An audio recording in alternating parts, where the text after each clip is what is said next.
喺清晨嘅寧靜中，喺夜晚嘅燈火下，每日與主同行，喺愛裏面與主相會。我係阿青，讓我哋一齊打開心靈之窗，讓神嘅話語成為亮光，指引前行嘅方向。大馬色路上2，使徒行傳9章3至9節。掃羅行路，將到大馬士革，忽然從天上發光，四面照着他，他就仆倒在地，聽見有聲音對他說：掃羅，掃羅，你為什麼逼迫我？他說：主啊，你是誰？主說：我就是你所逼迫的耶穌。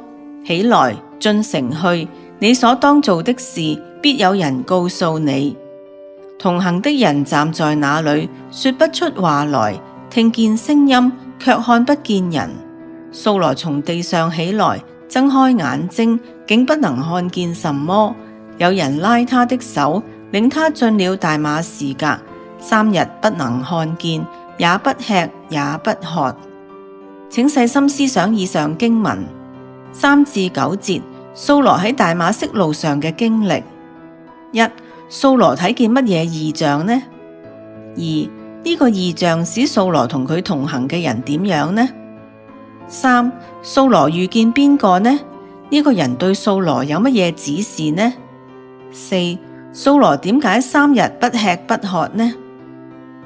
讓我哋一齊默想經文對我哋嘅意義啊！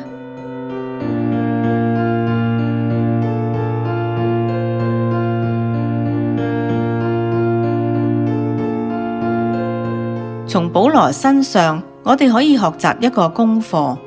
除咗嗰啲驚天地嘅神蹟或者生命嘅改變之外，我哋仲有乜嘢可以喺人前作見證呢？我諗就係我哋生命方向嘅改變，使命嘅新宣言。從前，保羅喺別人眼中嘅敬虔人，大有知識，熱心為神逼迫被認為係異端嘅基督徒。只係基督親自顯現，糾正咗佢先至展開新嘅人生方向。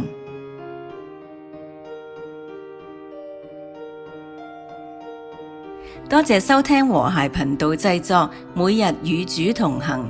材料改編自國證網絡細味主物語，原作者楊海恒。好開心能夠同你分享上帝嘅話語，一齊研讀聖經，靈命成長。歡迎你喺我哋嘅 Facebook 留下足跡，聽日見啦！